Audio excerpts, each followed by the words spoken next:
रसखान भले ही वृंदावन आए भय के कारण, क्योंकि लोगों ने डरा दिया था कि एक सांवरा सलोना बालक रहता है, एक टांग टेढ़ी है उसकी। टेढ़ी इसलिए कहते हैं ठाकुर जी को क्योंकि ठाकुर जी सीधे चलते नहीं हैं। चाल टेढ़ी सी चले वाम मोती लटकन।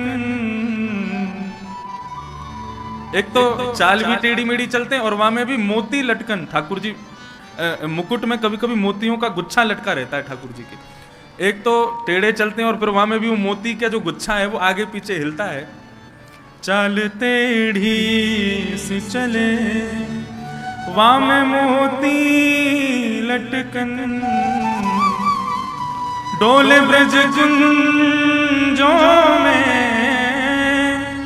झूम के राधा रमन। चाल टेढ़ी से चले। एक तो ठाकुर जी टेढ़े, और ठाकुर जी टेढ़ी अदा से ही चलते हैं। वेणु गीत में ही उस भाव का वर्णन किया गया कि ठाकुर जी टेढ़े क्यों चलते हैं। कोई हड्डी टेढ़ी है क्या कोई दिक्कत है पूरे अंग में जो टेढ़े मेढ़े चलते हैं? खड़े भी सीधे नहीं होंगे, टेढ़े मेढ़े से ही होंगे। पूरे दिन पांव ऐसे लगा के खड़े रहते हैं, दर्द नहीं होता पैरों में?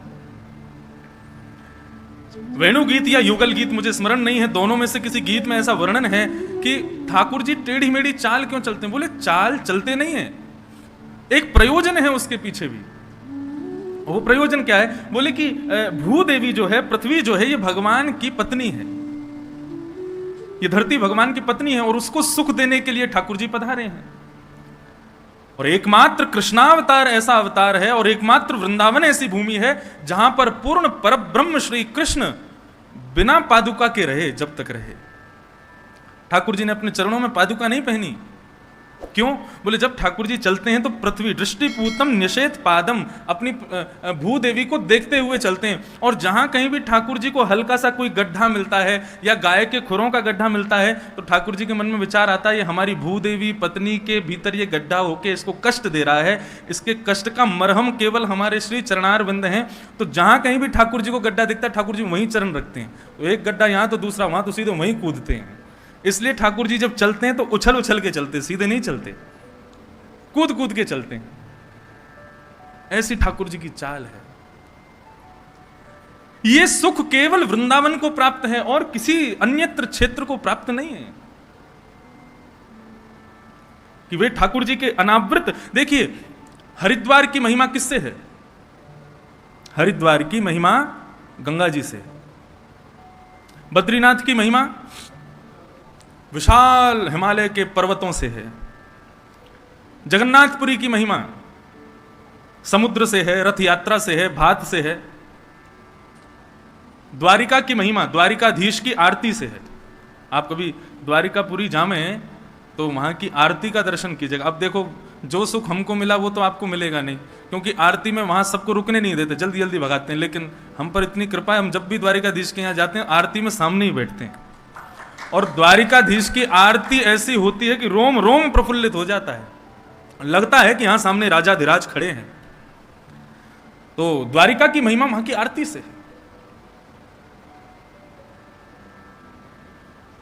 रंगनाथ मंदिर की महिमा वहां के जो श्री रंगम का जो क्षेत्र है, जो गांव है, जो स्थान है, उससे है। उतना बड़ा मंदिर है महाराज। वृंदावन के लगभग बराबर का केवल मंदिर है श्री रंगनाथ भगवान का। सब तीर्थों के, सब स्थानों के आकर्षण के केंद्र, महिमा के केंद्र अलग अलग हैं, लेकिन श्रीधाम वृंदावन की आकर्षण का केंद्र क्या है? जगन्नाथपुरी का समुद्र श्रेष्ठ है, बद्रीनाथ के पर्वत श्रेष्ठ है, हरिद्वार की गंगा श्रेष्ठ है, लेकिन वृंदावन का तो कण-कण श्रेष्ठ है, क्योंकि कण-कण में ठाकुर जी विद्यमान है। यहां का प्रत्येक कण कृष्णमय है, कृष्ण स्वरूप है।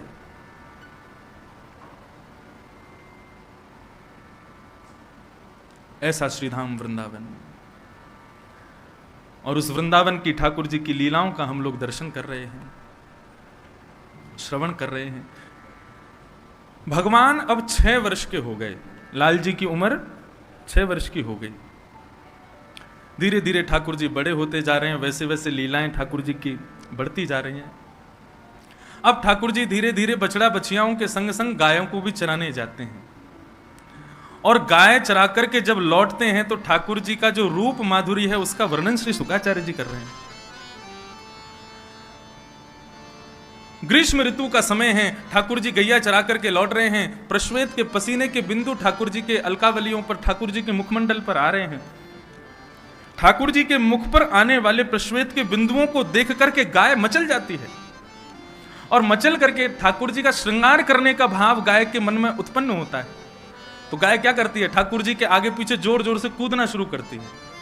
उसके कारण से क्या होता है, गाय के चरणों से उड़ने वाली जो धूल है वो ठाकुर जी के प्रश्वेत के बिंदुओं से जाकर के चिपक जाती है और ठाकुर जी की मंगलमयी अलकावली, उनके मध्य में ठाकुर जी की पत्रावलियों का निर्माण हो जाता है।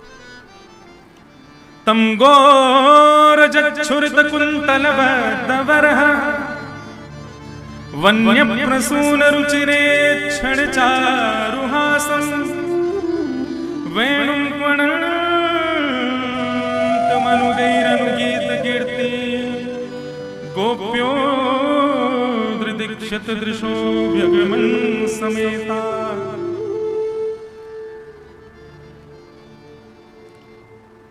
लाल जी को अपने श्रृंगार में सबसे ज्यादा प्रिय है पत्रावली का श्रृंगार, जो इस प्रकार चंदन घिस के बिंदी बिंदी बिंदी लगाते हैं, ठाकुर जी के यहाँ गुलाई बना देते हैं। इस प्रकार से जैसे एक केसर की बिंदी, फिर एक लाल बिंदी, फिर केसर बिंदी, लाल बिंदी, इस प्रकार ठाकुर जी की पत्रावली। ये पत्रावली कहां से शुरू हुई? लाल जी गैया चरा करके लौट रहे थे तो प्रश्वेत के बिंदुओं को देख करके गायों ने उछल करके अपने चरण की रज ठाकुर जी के मुखमंडल पर पहुंचा दी।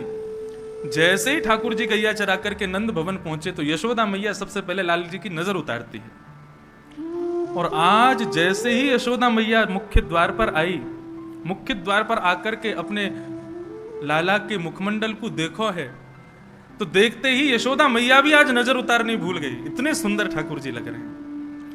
यशोदा के मन में आ रही है कहीं आज मेरी नजर मेरे लाला को ना लग जाए।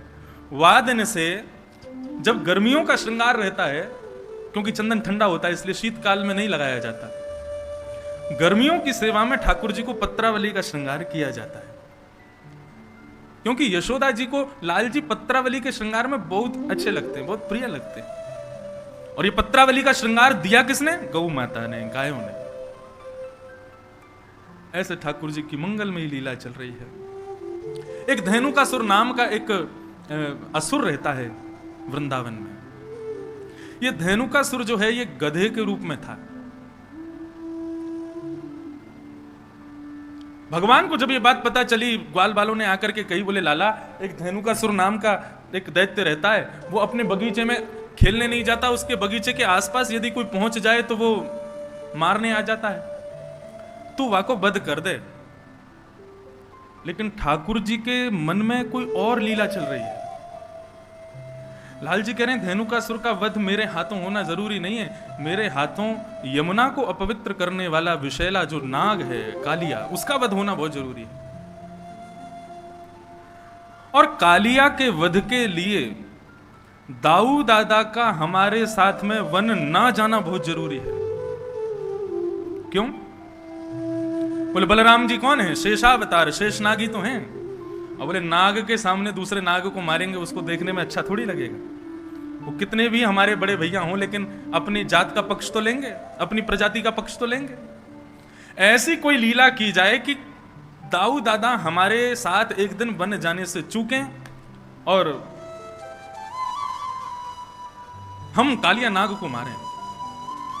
अच्छा, ठाकुर जी ये लीला क्यों कर रहे हैं? बहुत ध्यान से सुनना। बदला लेना चाह रहे हैं बलराम जी से। बड़े भैया और छोटे भैया, दो भाई जिस घर में होते हैं उनको पता होगा, बड़ा भैया हमेशा कहा करे छोटे भैया को चिढ़ाते ही रहे। और ठाकुर जी को बहुत चिढ़ाते हैं दाऊ दादा, इतना चिढ़ाते हैं, इतना चिढ़ाते हैं, सूरदास जी ने तो एक पद लिख दिया। एक दिन ठाकुर जी रोते रोते मैया के पास पहुंच गए और मैया से जाके बोले, मैया तू मेरी बात सुन ले आज। मैया बोली कहा बात है लाला? रूठ के बैठ गए, बोले मैं खेलन नहीं जाऊंगा आज। बोले क्यों ना जाएगा? तब ठाकुर जी गा रहे हैं सूरदास जी की वाणी में, इतना सुंदर भाव है। इस सुंदर भाव के चित्रण को अपने मन में बनाइएगा। कैसे लग रहे हैं ठाकुर जी? मैया मोहे दाहू बहुत खिजावे, मैया मोहे दाहू बहुत खिजावे। भैया या दाऊ को तू समझा ले, 24 घंटा मेरे पीछे पड़ो रे, मुंह को बहुत बहुत चिढ़ावे। और खिजावे को मतलब एक हमारी ब्रज भाषा में खींच रहे हो मतलब चिड़चिड़ा रहे हो, मतलब अब खींचना कैसे बताएं, क्या कहेंगे खींचने को, चिढ़ना ही कहते हैं। देख कितना खींच रहा है, मतलब चिढ़ रहा है? रिसियारो, अभी रिसियानो ना समझेंगे सब रे, रिसियाना समझते हैं? कितनों रिसियारो, रिसियाने का मतलब क्रोध में भर करके मुट्ठी बांध करके और फिर उल्टा सीधा बोलना, वो उस समय उसको बोलते हैं रिसियाना। गुस्सा, चिढ़ करके गुस्सा जो आता है उसको कहते हैं खींचना। लाल जी कह रहे हैं मोए दाऊ बहुत खिजावे, मुंह को बहुत चिढ़ावे। मैया बोली क्यों रे लाला, कहा के ही दाऊ ने तोते। तब लाल जी कह रहे हैं मोसो कहत मोल को लीनो, मोसो कहत मोल को लीनो, तू जसमत कब जाए मैया मोहे दाऊ बहुत खिजावे। क्या कहे दाऊ, कहा कहे तोते? बोले मोसो कहत मोल को लीनो, मोते के लाला तो हम आधी रोटी पे लेके आए, कहीं ते तू यशोदा को थोड़ा ही है, तू यशोदा को लाला ना है तो को तुम आधी रोटी पे ले आए, कहीं ते मांग लाए हम। यशोदा मैया बोली अरे लाला तू दाऊ की बातन पे विश्वास क्यों करे, वो तो ऐसे ही बोलता रे। बोले मुंह को विश्वास करना पड़े। बोले क्यों? बोले दाऊ अगली बात कहा कहवे,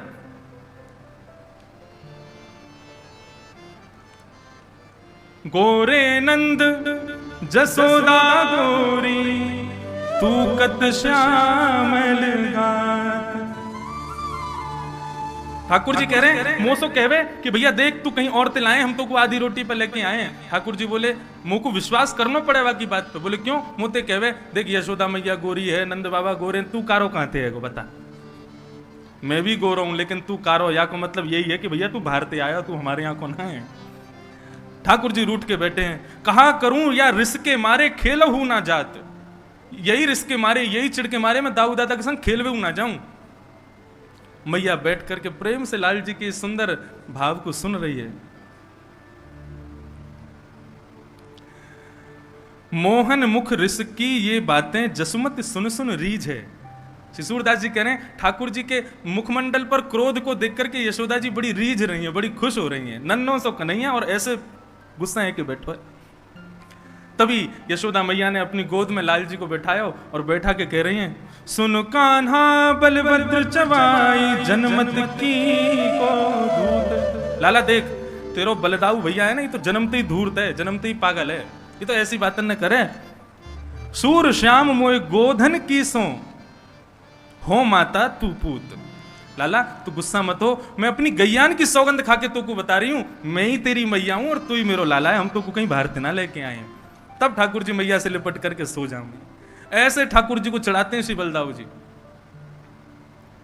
कबहू बढ़ेगी चोटी मैया मोरी, ठाकुर जी चोटी पकड़ के बैठ जाए, मेरी चोटी कब बढ़ेगी। और सूरदास जी का ही भाव है, तो ठाकुर जी मुझे भाव आगे का याद नहीं, दाऊ दादा की चोटी दिखा करके ठाकुर जी कहते हैं बोले अजगर हूं सो मोटी, अजगर जैसी मोटी लंबी लहरीली चोटी या की है गई, मेरी क्यों ना इतनी मोटी चोटी। तब दाऊ दादा फिर चढ़ाते हैं, बोले तो को कच्चो दूध पिवावे यशोदा मैया, मुंह को तो बढ़िया छान के धोटो दूध पिवावे, या हमारी मेरी बड़ी है रही है। ऐसी ऐसी लीला दाऊ दादा कन्हैया के साथ में करते हैं। आज ठाकुर जी बोले मुंह को बदला लेनो आते, जब देखो मेरे पीछे पड़ो रे, कछु करन ना देवे और सब ग्वाल बालन के संग मिलके मेरी बड़ी हंसी उड़ावे। आज या दाऊ दादा को ही देखनो मुझे। ठाकुर जी ने समस्त ग्वाल बालों से कहा भैया देखो धेनु का सुर का वध हम नहीं करेंगे, यदि धेनु का सुर को मरवानो है तो दाऊ दादा ते कहो, हम अकेले थोड़े ही हैं बलवान, दाऊ दादा भी तो बलवान है। सब ग्वाल बाल दौड़े दौड़े दाऊ दादा के पास गए, बोले दाऊ दादा आपके बल की तो कहा कही जाए, आप तो इतने बलवान हो, ऐसे हो वैसे हो, खूब प्रशंसा की। हर बार असुरन को कन्हैया मारे, आप कब मारोगे। दाऊ दादा बोले हम तो कोई कहवे ही ना है, हमें कोई बतावे ही ना है कोई असुर को मारनो, हमें बताओ तो हम मारे। तब सबने बताई, बोले धेनुकासुर नाम का एक दैत्य आया है वृंदावन में, आप उसको मार दो। दाऊ दादा ने तो महाराज कसली अपनी कमर, बोले अभी बता, मैं कहां है धेनुकासुर, अकेलो कन्हैया बलवान थोड़ी है, हम भी कम थोड़ी है कन्हैया थे। अब यहां दाऊ दादा सब ग्वाल बालों के संग जा रहे थे। ठाकुर जी ने मधुमंगल को बुलाया, बोले सुन यहां पे आ। दाऊ दादा जैसे ही धेनुकासुर को वध करें ना, पूरे वृंदावन में हल्ला मचा दियो, बोले दाऊ दादा ने गधा मारो, यूं मत कहियो असुर मारो। पूरे वृंदावन में हल्ला मचवा दी और सबंत कह दियो दाऊ दादा ते छुए नहीं, गधा को मार के आए।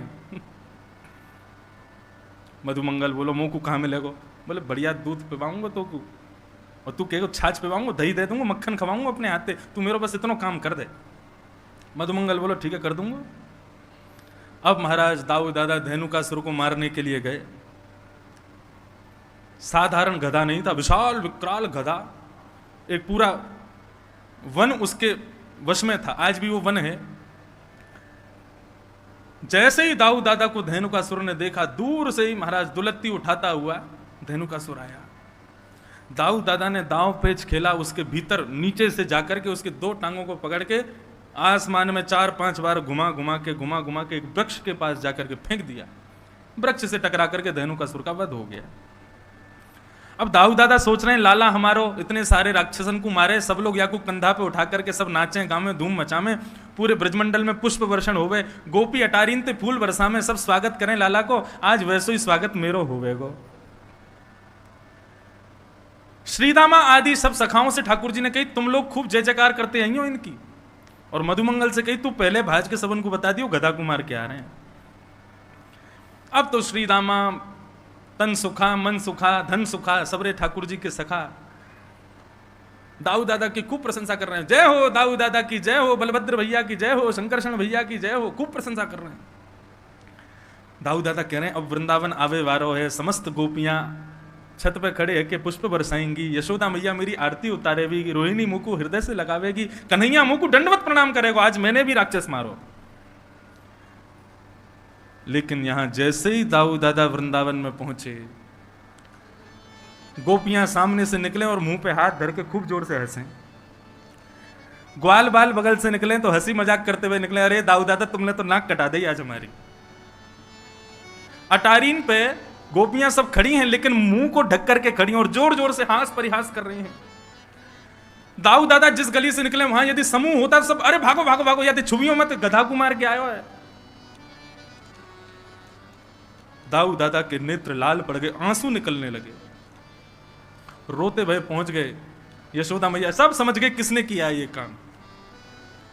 रोते रोते गए यशोदा मैया से जाके बोले आज लाला ने मेरी ऐसा अपमान करवाया पूरे वृंदावन में। मैया मैंने राक्षस मारो, मैंने दैत्य मारो, भले ही वो गधा के रूप में हो लेकिन राक्षस हटाओ। और कन्हैया ने पूरे वृंदावन में झूठी खबर फैला दी कि मैंने गधा मारो है। दोनों भैयान में हाथापाई हेन लगी, दोनों लड़न लगे। यशोदा मैया आई, दोनों के बीच बचाव कियो, दूर दूर किए, बोले कहा करना चाहो आज बता दो। दाऊ दादा बोले मैं बड़ा हूं, मैं पहले बोलूंगा। बोले बोल। बोले आज के बाद कन्हैया के संग में खेलवे नहीं जाऊंगा वन में। ठाकुर जी तुरंत चरणों में गिर गए, जय। अरे दाऊ दादा ऐसे मत करो, आपके बिना तो मैं कैसे खेलूंगा, आपके बिना कैसे जाऊंगा, आपके बिना मेरा मन कैसे लगेगा, मेरा ख्याल कौन रखेगो, मुकुमा वन में भोजन कौन करावेगो। दाऊ दादा बोले अब तो को पता चलेगी, अब अकेले हो जा, मैं ना जाऊंगा तेरे संग, मैं अपनी दूसरी मित्र मंडली बनाऊंगा, वाके संग रहूंगा, तू अपनी मित्र मंडली के संग जा। ठाकुर जी झूठे आंसू बहाने लगे। दाऊ दादा कह रहे हैं 2-4 दिन थोड़ा सा रूठेगा फिर मना लूंगा। ठाकुर जी लेकिन अंदर ही अंदर प्रसन्न हो रहे हैं, वाह भाई बहुत बढ़िया, अब कम से कम ये दूर तो रहेंगे, 1 आध दिन में ही हम काम कर देंगे। कालिया नाग का वध करना है, इनके बिना करना है। ठाकुर जी बहुत चिंतित हैं कालिया नाग को लेकर। बंधुओं कालिया नाग के विषय में थोड़ा विस्तार से आज सुनिएगा, बहुत सावधानी से बैठो। कालिया नाग के विषय में श्रीमद् भागवत में वर्णन है, उसका विष सामान्य नहीं था, कालिया नाग का विष साधारण नहीं था। ऐसा कहते हैं कि कालिया नाग जिस क्षेत्र में रहता था तो करीब 200 गज यमुना जी का क्षेत्रफल कालिया नाग ने अपने विष से विषैला किया हुआ था।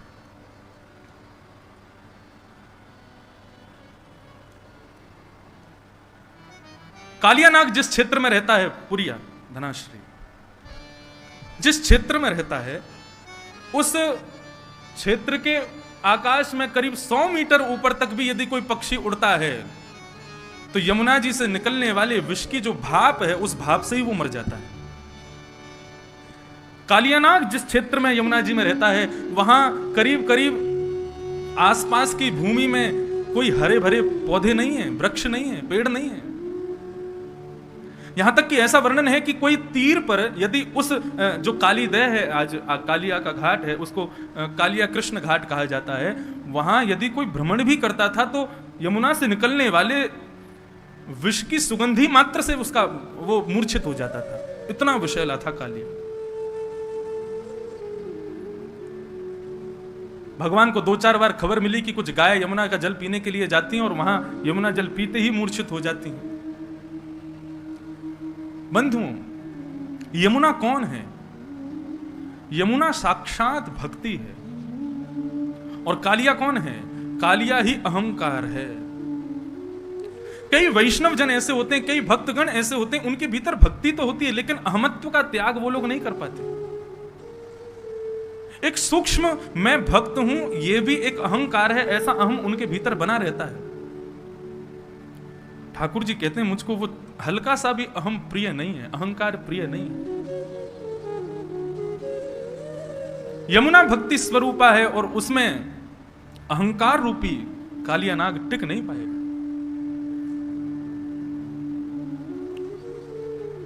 यमुना के तीर पर हरियाली नहीं है, इसका भाव यह है कि जिस व्यक्ति के अंदर भक्ति तो है लेकिन अहमत्व रहता है, उसके आसपास दूर दूर तक भी भगवान की कृपा प्रकट नहीं होती, भगवान की कृपा विद्यमान नहीं होती।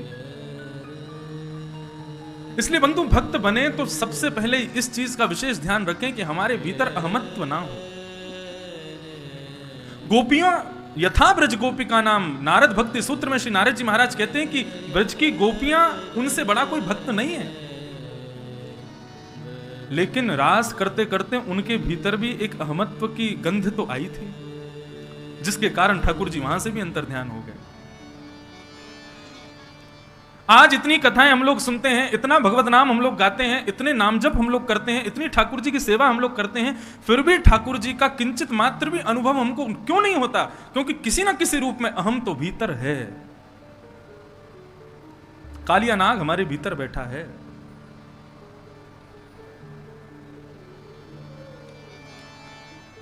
उसको दूर करो।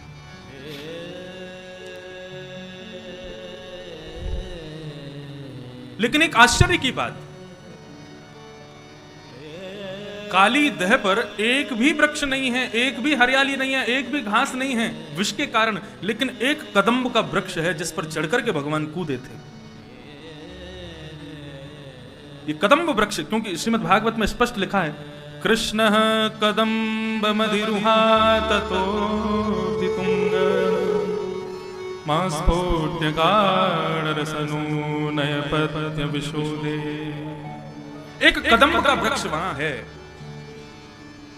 परीक्षित जी महाराज ने पूछा, महाराज जब एक भी वहां पर घास नहीं, हरियाली नहीं, दूर दूर तक कोई प्रकट होने वाली जंतु नहीं, तो फिर ये कदम्ब कैसे जीवित है? तब एक अद्भुत कथा सुनाई गई। बोले कि जब देवासुर संग्राम हो रहा था, देवता और असुरों के बीच में अमृत को लेकर के युद्ध हो रहा था, अहम पूर्वम, हम पहले पिएंगे, हम पहले पिएंगे। उस समय भगवान ने विचार किया ये तो बहुत युद्ध हो रहा है, इनको संभालने के लिए, इनको रोकने के लिए कोई स्त्री का प्रकट होना बहुत जरूरी है। और उस समय विष्णु भगवान ने, नारायण ने विचार किया कि मैं मोहिनी रूप धारण करूं। तब भगवान ने गरुण जी को आदेश किया, बोले गरुण मुझे थोड़ा समय लगेगा, मैं मोहिनी रूप धारण करके आ रहा हूं, तब तक इस पूरे युद्ध को तुम संभालो, अमृत कलश का तुम रक्षा करो। गरुण जी महाराज उड़ते हुए आए और समुद्र मंथन में निकले हुए अमृत कलश को लेकर के सीधे पहुंचे नासिक, और नासिक में ले जाकर के गड्ढा करके वहां उसको गाड़ने लगे। इतने में क्या देखते हैं, 33 करोड़ देवता और दैत्य सब दौड़े दौड़े वहां भी आ गए। गरुड़ जी महाराज ने तुरंत वहां से अमृत कलश निकाला, 2-4 बूंद वहां गिर गई, इसलिए कुंभ वहां होने लगा। सीधे भागे प्रयागराज। प्रयागराज में भी समस्त देवता असुर आ गए, वहां से भागे हरिद्वार। हरिद्वार से जब भागने लगे तो कहां पहुंचे? यमुना के पुलिन पर। चाहते तो थे वृंदावन में विराजें, लेकिन देवता और असुर इतनी द्रुत गति से पीछा कर रहे थे कि थोड़ी देर बैठने का ही अवसर मिला। कहां बैठे? बोले यमुना के पुलिन पर विराजमान एक कदम्ब के वृक्ष पर बैठे, कलश को लेकर के। इसलिए वृंदावन में कुंभ नहीं लगता। कुंभ से पूर्व, हरिद्वार कुंभ से पूर्व केवल बैठक होती है। क्यों? क्योंकि अमृत कलश को लेकर के गरुण जी यहां बैठे थे और उस समय अमृत कलश से कुछ बिंदु छिड़क करके उस कदम्ब ने अपने भीतर धारण कर लिए थे, जिसकी वजह से कालिया नाग के आगमन पर सब कुछ वहां से जा चुका था, लेकिन कदम्ब वृक्ष तब भी विद्यमान था, जिस पर चढ़कर के भगवान कूदे थे यमुना जी।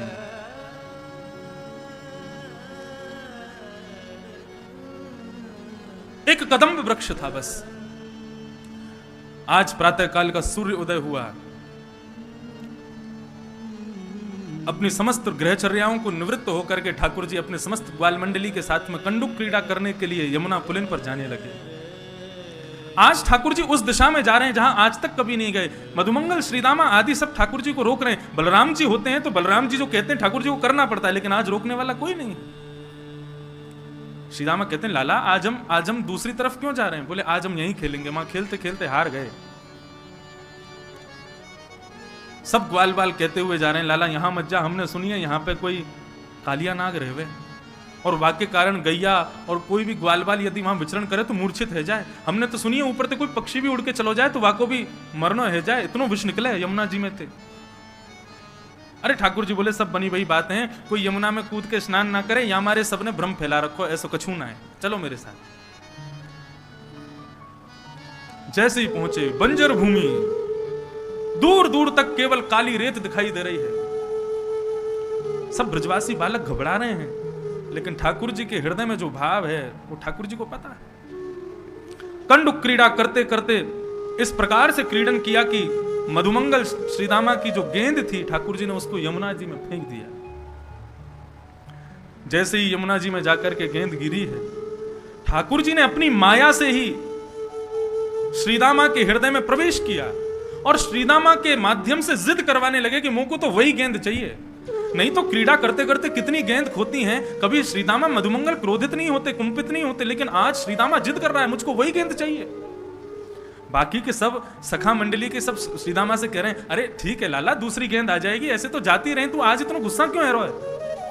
श्रीदामा बोला सब शांत है जाओ, कन्हैया मुझको वही गेंद चाहिए, लेके आ।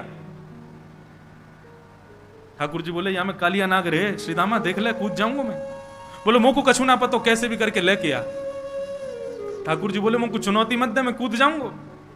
सब ग्वाल बाल वहां श्रीदामा और ठाकुर जी के बीच के जो वाद संवाद हैं, युद्ध है, उसको शांत करने की कोशिश कर रहे हैं, लेकिन इतने में ही ठाकुर जी ने अपनी काली कमली को कसा और एक मल्ल की तरह, एक पहलवान की तरह ठाकुर जी कहते हैं आज या कालिया नाग को ही देखूंगा। कदम पर जैसे ही चढ़े श्रीदामा को स्मृति आई कि ये क्या हो रहा है? लाला तू कदम पे काई को चढ़ो? बोले तेने कही ना तू को गेंद चाहिए, मैं गेंद लेके आऊंगा। अब तो श्रीदामा कहने लगा, बोले नहीं नहीं लाला यहां मत कूदियो, तू वापस आ जा। इतना कहना ही हुआ कि ठाकुर जी ने कदम के डाल से एक छलांग मारी और सीधे काली देह में प्रवेश कर गए। काली देह में भीतर प्रविष्ट हो गए ठाकुर जी। सब ग्वाल बाल त्राहिमाम चिल्लाते हुए दौड़े वहां से बन की वृंदावन की ओर। सब ब्रजवनिताओं को बुलाने के लिए, ब्रजवासियों को बुलाने के लिए सब दौड़े हैं। यहां काली देह में जैसे ही ठाकुर जी ने प्रवेश किया, प्रवेश करते ही कालिया नाग सो रहा है और कालिया नाग की नाग पत्नियों ने ठाकुर जी का दर्शन किया। श्री शुकाचार्य जी वर्णन कर रहे हैं, नाग पत्नियां कह रही हैं ठाकुर जी लग कैसे रहे हैं? तम प्रेक्षणीय सुकुमार घनावदातम श्रीवत्स पीत वसनम स्मित सुंदराश्यम क्रीडन्तम प्रतिभयं कमलोदरांग्री संदर्श मम शुश्रूष भुजाय चाद्या। नाग पत्नियों ने ठाकुर जी का दर्शन किया। कैसे लग रहे हैं ठाकुर जी? प्रेक्षणीय, ये शब्द सुनने योग्य। तम प्रेक्षणीय, प्रेक्षणीय का मतलब क्या है? एक तो होता है कि किसी को देख करके आपको अच्छा लगा, लेकिन थोड़ी देर अच्छा लगा, फिर आप चले गए। लेकिन एक होता है किसी की रूप माधुरी को देख करके आप उस रूप माधुरी पर इतने आसक्त हो गए कि उससे नजर हटा ही नहीं पा रहे हो। इसको कहते हैं प्रेक्षणीय। नाग पत्नियां मन में विचार कर रही हैं, ये कौन आया यमुना जल में? बोले प्रेक्षणीय है कोई, मतलब उससे नजर हटा नहीं पा रही हैं, इतना सुंदर। सुकुमार, एक छोटा सा कुमार बालक है, और कैसा है? श्रीवत्स, श्रीवत्स का चिन्ह ठाकुर जी की छाती पर दिखाई दे रहा है। पीत वसनम, पीतांबरी पहनी हुई है। स्मित सुंदर, स्मित कहते हैं एक मधुर सी एक मुस्कान मुखमंडल पर है, जिससे ठाकुर जी अत्यंत सुंदर लग रहे हैं। क्रीडंत मत प्रतिभयम, क्या कर रहे हैं? बोले तैर रहे हैं जल के भीतर। कमलोदरांघ्री, संपूर्ण अंग कैसा है? बोले कमल के भांति कोमल जैसा अंग है ठाकुर जी का। स्वामी श्री हरिदास जी महाराज कहते हैं, ऐसी छवि को देख करके ऐसे ही देखत रहूं मैं जन्म सुफल कर मानो, ऐसे ही देखत रहूं मैं जन्म सुफल कर मानूं। यही भाव है प्रेक्षणीय का, मतलब नाग पत्नियों का मन हो रहा है कि हम इसको देखते ही रहें, इससे नजर हटावे नहीं, इतना सुंदर है। ऐसे सुंदर सुकुमार ठाकुर जी को देख करके नाग पत्नियां मोहित हो गई।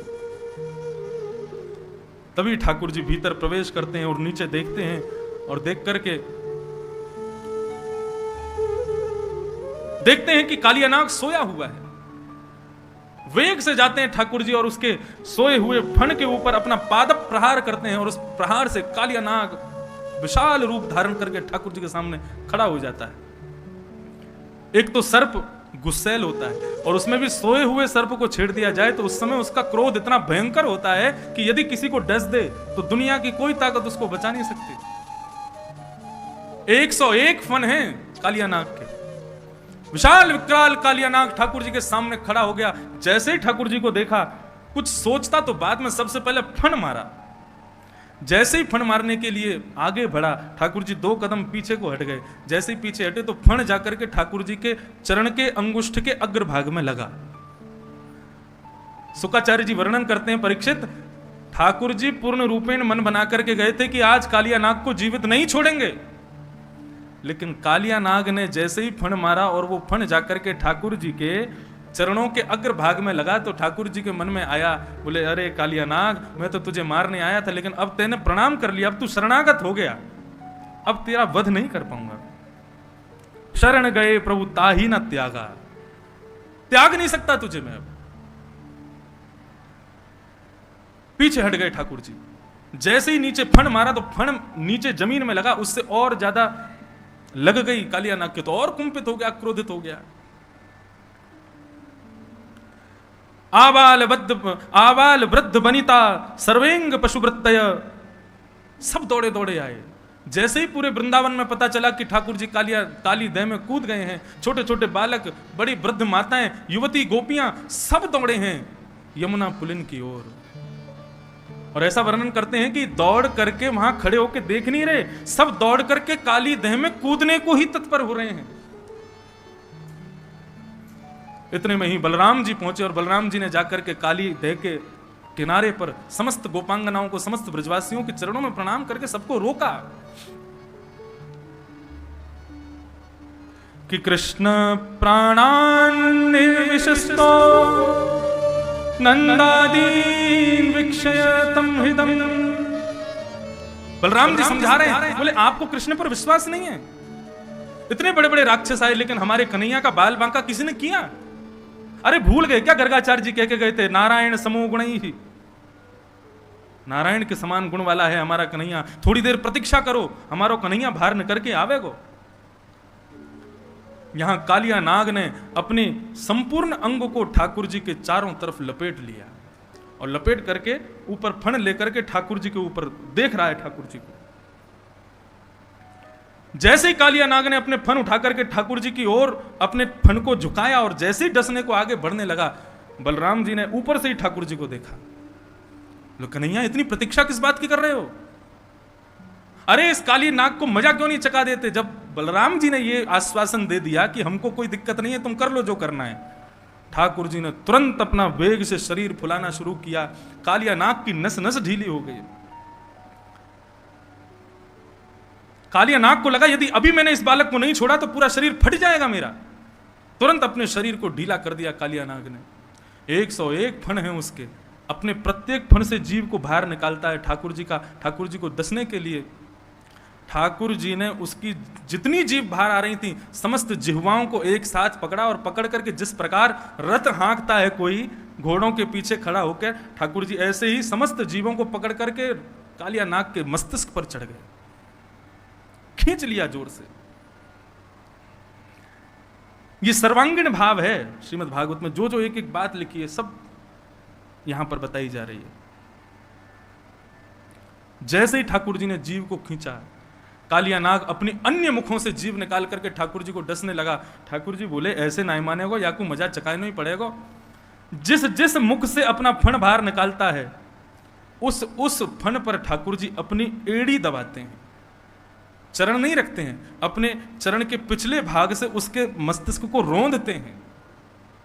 अब 101 फण वाला कालिया नाग कभी पहली जीव को निकाले, कभी 10वीं जीव को निकाले, कभी 80वीं जीव को निकाले। जिस जिस जीव को कालिया नाग निकाले ठाकुर जी उतनी द्रुत गति से उसके मस्तिष्क पर प्रहार करते हैं। करते करते इतनी तीव्र गति से, इतनी द्रुत गति से ठाकुर जी वहां पर कूदने लगे कि आकाश में दर्शन कर रहे समस्त देवताओं को लगने लगा कि ठाकुर जी कहीं तांडव नृत्य तो नहीं कर रहे। समस्त देवता बोले अरे मृदंग लाओ, गाजे बाजे लाओ, भैया राग रागनी गाओ, हमारे श्याम सुंदर आज नृत्य कर रहे हैं। यहां बेचारो कालिया नाग मरो जा रहा है और आकाश में सबको लग रही है कि ठाकुर जी नृत्य कर रहे हैं। गंधर्व सिद्ध सुच सुरचारण देव बद्ध प्रत्या मृदंग पणवान कवाद्य गीता। सारे देवता गंधर्व आकाश में मृदंग बजाने लगे, कहां से बजाने लगे, गीत गाने लगे, पुष्प वर्षण करने लगे। बोले आज हमारे ठाकुर जी नृत्य कर रहे हैं। शुक्राचार्य जी कह रहे नृत्य हो नहीं रहा है, लेकिन सबको लग रहा है कि ठाकुर जी नृत्य कर रहे हैं। जैसे ही ठाकुर जी ने द्रुत गति से घूमना शुरू किया, आकाश मार्ग से समस्त देवता गाने लगे। तांडव गति मुंडन पर, तांडव गति मुंडन पर, तांडव गति मुंडन पर, तांडव गति मुंडन पर, निर्तत बनवारी, तांडव गति मुंडन पर, निर्तत बनवारी, तांडव गति मुंडन पर, तांडव गति चम चम चम चरण धरत, चम चम चम चरण धरत, पम पम पम फणन ऊपर, पम पम पम फणन ऊपर, बिन बिन बिन बिनति करत, बिन बिन बिनति करत, बिम बिम बिम बिनति करत, बिम बिम बिम बिनति करत, नाग वधू तारी, तांडव गति मुंडन पर, तांडव गति मुंडन पर, निर्तत बनवारी, तांडव गति मुंडन पर, निर्तत बनवारी, तांडव गति मुंडन पर, तांडव गति निर्तत बनवारी, तांडव गति मुंडन पर, निर्तत बनवारी, तांडव गति, तांडव गति, तांडव गति मुंडन। तांडव नृत्य कर रहे हैं ठाकुर जी। आकाश मार्ग से समस्त देवता पुष्प वर्षण कर रहे हैं। तभी क्या देखती हैं नाग पत्नियां? कालिया नाग के मुख से, नाक से, कान से, हर स्थान से जितने छिद्र हैं उसके मुख में सब जगह से रक्त की धार बह रही है। नाग पत्नियों ने सोचा कि यदि अब ठाकुर जी से प्रार्थना नहीं की तो हमारे पतिदेव मारे जाएंगे, मर जाएंगे। तब यहां पर इतना सुंदर भाव कहते हैं शुक्राचार्य जी कि परीक्षित नाग पत्नियों ने सीधे जाकर के ठाकुर जी की स्तुति नहीं गाई।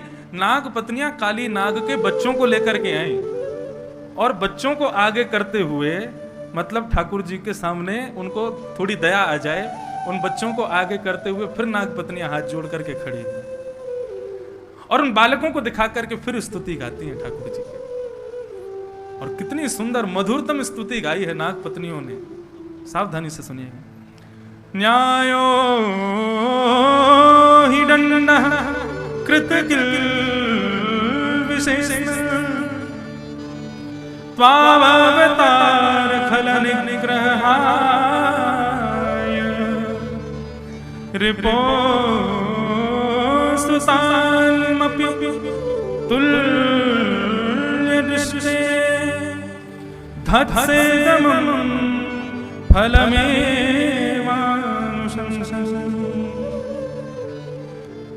नागपत्नियां कह रही हैं, हे प्रभु, न्यायो ही दंडः कृतकिल विशेषमिन। किलविश कहते हैं पापी को, पाप को। पाप करने वाले को दंड मिलना चाहिए, वही न्याय है प्रभु। लेकिन आपका अवतार भी इसी के लिए हुआ है, खलों को इस प्रकार से सुधारने के लिए ही आपका अवतार हुआ है। बल्कि आपका स्वभाव तो कैसा है, बोले रिपोह सुतान अपपि, बोले आप अपने दुश्मन में और अपने पुत्र में भी भेद नहीं करेंगे यदि वो गलत हो तो। हम जानते हैं प्रभु आपका स्वभाव मंगलमय है, निर्मल है, लेकिन हम तो ऐसा समझती हैं कि हमारा पति पापी नहीं है, इसने पाप नहीं किया है। तो बोले क्या है, बोले धत्से दमम अनुग्रहोयम भवतः कृतो हिनो। हमारा पति पापी होता तो आप दंड देते, लेकिन आप दंड नहीं दे रहे हैं, आप तो हमारे पति के ऊपर, कालिया नाग के ऊपर कृपा कर रहे हैं। अपने चरणार विंदों को उसके प्रत्येक मस्तिष्क पर रख करके आप कृपा कर रहे हैं। भगवान बोले आपको इसमें कृपा का दर्शन कहां से हो रहा है, इसमें मेरी कृपा कहां दिख रही है, मैंने क्या दुर्गति कर दी कालिया नाग की और आप कह रहे हो मैं कृपा कर रहा हूं। तब गोपियां कितनी अच्छी बात कहती हैं, ननाकपृष्ठं न च सार्वभौमं न पारमेष्ठं न रसाधिपत्यं न योगसिद्धि अपुनर्भवं वा वाञ्छन्ति यत्पादरजोऽभिषेकम् वाञ्छन्ति यत्पादरज प्रपन्ना। श्रीमद् भागवत में ये श्लोक अनेक जगह है, एक जगह पर अलग भाव है। यहां पर कालिया नाग की पत्नियां क्या कह रही हैं, आप हमारे पति के ऊपर कृपा कर रहे हैं, उसको मार नहीं रहे हैं। भगवान बोले इसमें कृपा का दर्शन कहां हो रहा है। बोले एक बात बताइए, सर्वश्रेष्ठ जो भक्त होते हैं आपके, उनको आप क्या कहते हैं। भगवान बोले प्रपन्न। प्रपन्न में और भक्त में अंतर क्या है। भक्त किसे कहते हैं, जिसको राधा रमण जी की याद करनी पड़ती है, जिसको राधा रमण जी के दर्शन के लिए वृंदावन आना पड़ता है, जिसको राधा रमण जी की मंगला के लिए सुबह 4 बजे उठना पड़ता है, उसको कहते हैं भक्त। मतलब जो ठाकुर जी को याद करने की कोशिश करे उसको कहते हैं भक्त, लेकिन जो याद में ही पड़ा रहे उसको कहते हैं प्रपन्न। जो कभी ठाकुर जी की विस्मृति जिसको होती ही नहीं है उसको प्रपन्न कहते हैं। और हमारे श्री वैष्णव रामानुज संप्रदाय में भक्त को श्रेष्ठ नहीं बताया। श्री कृष्ण गोविंद हरे मुरारे, हे नाथ नारायण वासुदेव। श्री कृष्ण गोविंद हरे मुरारे, हे नाथ नारायण वासुदेव। श्री कृष्ण गोविंद हरे मुरारे, हे नाथ नारायण वासुदेव। श्री कृष्ण गोविंद हरे मुरारे, हे नाथ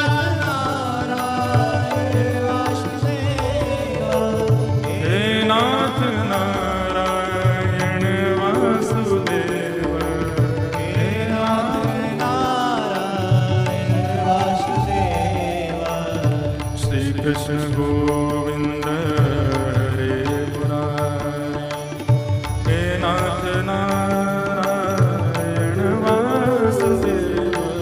श्री कृष्ण गोविंद हरे मुरारी, हे नाथ नारायण वासुदेव। बहुत ध्यान से सुनिएगा। मुझे वास्तव में इतना आनंद आया जब नाग पत्नियों की स्तुति सुनी। वो कितने बुद्धिमत्ता से, कितनी बढ़िया तरीके से अपने पति को बचा रही हैं। वो भगवान से कहती है, प्रभु आपके विशिष्टतम भक्त को क्या कहा जाता है? प्रपन्न। और प्रपन्न का अर्थ क्या होता है? जो आपको याद करता है, कभी कभी उसको भक्त कहते हैं, या जिसको याद करने के लिए कोशिश करने, या फिर इतना कहें, समझिए, भगवत प्राप्ति के लिए जो साधनों का सहारा लेवे उसको कहते हैं भक्त, और बिना साधन के साध्य की प्राप्ति कर ले उसको कहते हैं प्रपन्न। जैसे कि मैं माला क्यों जप रहा हूं, मेरे हाथ में माला क्यों है? बोले माला जप रहा हूं, बिना माला के मुझसे नाम जपा नहीं जाता। तो आप भक्त हो, आप साधक, आप प्रपन्न नहीं हो। आपको माला की जरूरत है तभी नाम जप पाओगे, नहीं तो नहीं जप पाओगे। अरे आज वेंकटेश भगवान कैसे लग रहे हैं? बोले उसके लिए तो यहां से जाना पड़ेगा, तिरुमला जाना पड़ेगा, तिरुमला से तिरुपति जाना पड़ेगा, लाइन में लगना पड़ेगा, तब जाके वेंकटेश भगवान के दर्शन होंगे, तब बताएंगे कैसे लग रहे हैं। भक्त का मतलब होता है साध्य की प्राप्ति के लिए साधन की आवश्यकता, और प्रपन्न का मतलब है साधन के बिना ही साध्य की प्राप्ति। एक प्रपन्न भक्त की कथा सुनाएं।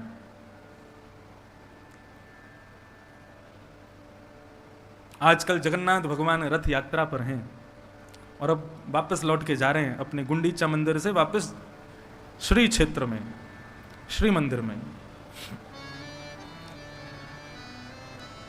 तो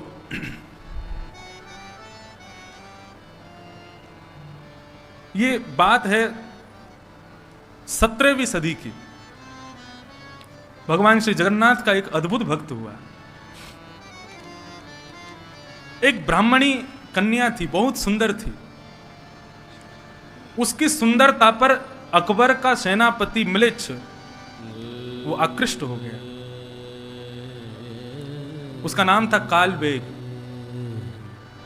उस ब्राह्मणी कन्या का हरण करके, बहुत ध्यान से सुनिएगा सब लोग इस कथा को, कालबेग ने उस ब्राह्मणी कन्या का हरण कर लिया और हरण करके ले गया और उस ब्राह्मणी कन्या का गर्भाधान कर दिया। उस कन्या ने विचार किया कि मैं समुद्र में कूद करके अपने प्राणों का परित्याग कर दूं, लेकिन मन में विचार करती है कि मेरे गर्भ में भले ही पिता कोई भी हो, लेकिन मेरा बालक है। मेरे साथ जो कुछ भी मेरे जीवन में हुआ मैं उसको भूल जाऊं, लेकिन मैं एक बालक को भगवान का परम भक्त बनाऊं। ये भावना उसके हृदय में आई और तब उस ब्राह्मणी कन्या ने एक बालक को जन्म दिया। हठ पूर्वक उसके पिता ने, अपना नाम था कालबेग, तो उसका नाम रख दिया सालबेग। सालबेग सालबेग बचपन से ही अपनी मैया से श्री जगन्नाथ जी की मंगलमयी कथाओं को श्रवण करता था। श्री जगन्नाथ जी की रथ यात्रा कैसे होती है, जगन्नाथ जी का भात कैसे बनता है, जगन्नाथ जी का रूप कैसा, बलभद्र सुभद्रा कैसे हैं, ये सब अपनी मैया से सुनता था। धीरे धीरे सालबेग बड़ा हो गया। एक दिन सालबेग अपने घर की छत पर बैठा था, तभी वो देखता है कि अड़ोस पड़ोस के लोग सामान बांध करके बैलगाड़ियों में बैठ करके और जा रहे हैं। उसने अपनी माँ से पूछा, माँ ये सब लोग कहाँ जा रहे हैं? तब उसकी माँ ने बताया, बोले बेटा ये सब लोग श्री जगन्नाथपुरी जा रहे हैं, जगन्नाथ भगवान की रथ यात्रा में जा रहे हैं। जैसे सालबेग ने सुना जगन्नाथ जी की रथ यात्रा, उछलने लगा, मचलने लगा, माँ मैं भी जाऊं इनके साथ में, मुझे भी दर्शन करना है। सालबेग की माँ ने कहा, बेटा तुम ऐसे कुल में उत्पन्न हुए हो कि तुमको जगन्नाथ जी के दर्शन का सौभाग्य कभी नहीं मिलेगा। आज भी जगन्नाथ भगवान के दर्शन गैर हिंदुओं को नहीं प्राप्त होते, बस तब जब रथ यात्रा में आते तभी दर्शन का सौभाग्य मिलता है। सालबेग की मां ने कहा, यदि तुम गए भी तो तुम्हारा पिता रुष्ट हो जाएगा, तुम्हारी अनुपस्थिति में वो कुछ भी कर सकता है मेरे साथ। इसलिए बेटा यहीं बैठ करके जैसा मैंने तुमको बताया ऐसे ही जगन्नाथ जी के मंगल में दर्शन किया करो। सालबेग रुदन करने लगा। 700 कोस दूर है जगन्नाथ धाम, और सालबेग अपनी छत पर बैठ करके श्री जगन्नाथ जी के मंगलमय रूप का स्मरण करते हुए उड़िया भाषा में एक गीत गाता है। अब मुझे संपूर्ण तो नहीं आता, मैंने ये कथा लगभग आज से 5 वर्ष पहले जब जगन्नाथपुरी में कथा हुई थी तब कही थी, तब के बाद आज कह रहा हूं। आज ये प्रसंग सुनते समय प्रपन्न भक्त का स्मरण कर रहा था। कौन प्रपन्न भक्त, किसके बारे में बताऊं? अनेकों हैं, सभी प्रपन्न हैं, लेकिन तब स्मरण आया सालवेग का। सालवेग भगवान की वहीं बैठा बैठा स्तुति गाता, अद्भुत स्तुति। अहे नील शैल प्रबल तारण,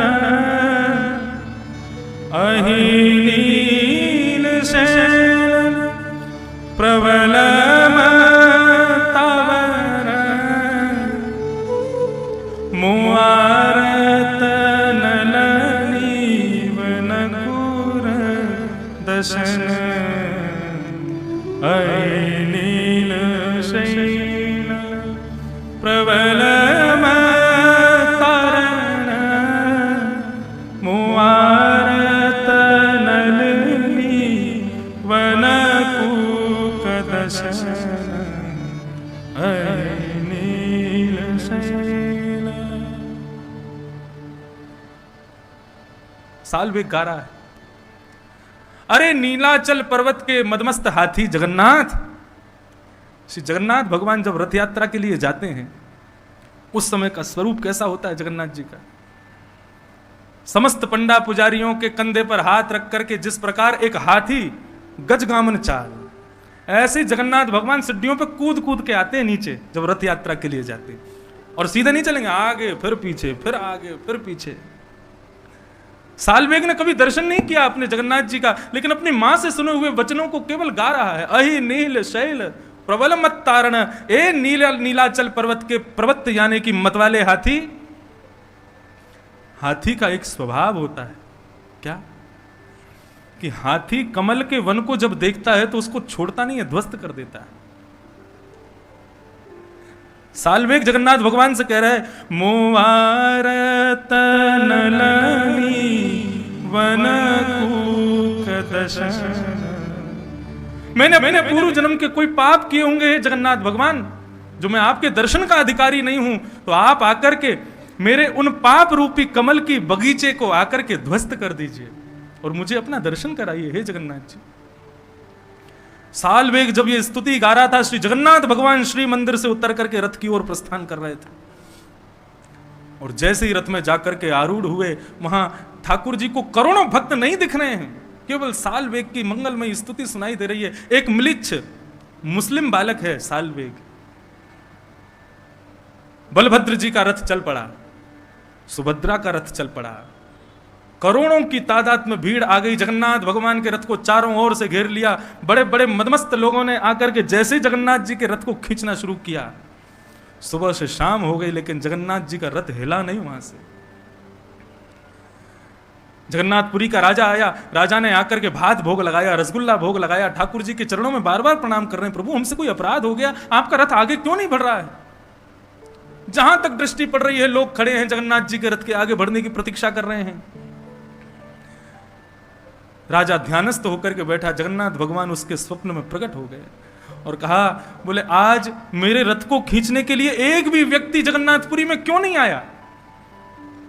राजा कहता है, प्रभु अपने नेत्र, विशाल नेत्रों को खोल के देखिए, जहां तक आप देखेंगे समुद्र के भांति लोग ही लोग खड़े हैं रथ को खींचने के लिए, आप कैसे कह सकते हैं कि एक भी भक्त नहीं है। जगन्नाथ भगवान रुदन करने लगते हैं और कहते हैं, हे राजन, आज मुझको केवल सालवेग दिख रहा है, मुझको और कोई दिखाई नहीं दे रहा। कैसे भी करो, व्यवस्था करके सालवेग को बुलवाओ, वो आकर के जब रथ में हाथ लगाएगा तभी मेरा रथ आगे बढ़ेगा। आज राजा ने 700 कोस दूर पालकी भेजी और सालवेग अपने रथ पर, अपने छत पर खड़ा खड़ा रुदन कर रहा है, जगन्नाथ भगवान की मंगलमय स्तुति गा रहा है। राजा की समस्त लोग गए और जाकर के सालवेग को पालकी में लेकर के आए। करोड़ों लोग जो जगन्नाथ जी के दर्शन के लिए आतुर बैठे थे, लेकिन अब जगन्नाथ जी को कोई नहीं देख रहा, सब सालवेग की प्रतीक्षा कर रहे हैं, भाई कौन ऐसा भक्त है जिसके लिए जगन्नाथ जी आगे नहीं बढ़ रहे। एक म्लेच्छ का बालक सालवेग जब पालकी में बैठ करके उस करोड़ों जनसंख्या के बीच में प्रकट होता है, रथ पर बैठे हुए जगन्नाथ जी का विग्रह मानो मदमस्त होकर के मचलने लग जाता है। राजा को आज्ञा करते हैं, साल्वेग को लेकर के आओ और आकर के मेरे हृदय से लगा दो। साल्वेग पालकी से उतरता है, रथ पर चढ़ता है। करोड़ों लोग देख रहे हैं। जिन ठाकुर के दर्शन का अधिकार म्लेच्छों को नहीं है, आज वो म्लेच्छ का बालक साल्वेग भगवान को आलिंगन करने जा रहा है। जगन्नाथ भगवान का पहली बार दर्शन साल्वेग करता है। मानो जगन्नाथ भगवान कहते हैं, ये भुजाएं तेरे आलिंगन के लिए ही खड़ी की है मैंने साल्वेग, आ जा और मुझे अपने हृदय से लगा ले। साल्वेग जाकर के जैसे ही जगन्नाथ जी को अपने हृदय से लगाता है, जगन्नाथ भगवान का रथ बिना किसी के हाथ लगाए अपने आप बढ़ने लग जाता है। इसको कहते हैं प्रपन्नता। यह भक्त का लक्षण नहीं है, यह प्रपन्नता का लक्षण है।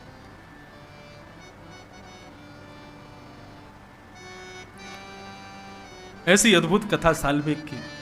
साल्वेग ने पूरी स्तुति गाई, मैंने हिंदी अनुवाद पढ़ा है उसका। इतना अद्भुत भाव है, इतना सुंदर भाव है। श्री गिरधर लाल जी का तृतीय जन्मोत्सव जगन्नाथपुरी में होगा तो ये उड़िया भाषा का साल्वेग का गीत पूरा गाएंगे और पूरे का भाव सुनेंगे वहां पर। साल्वेग पर श्री जगन्नाथ जी ने कृपा की।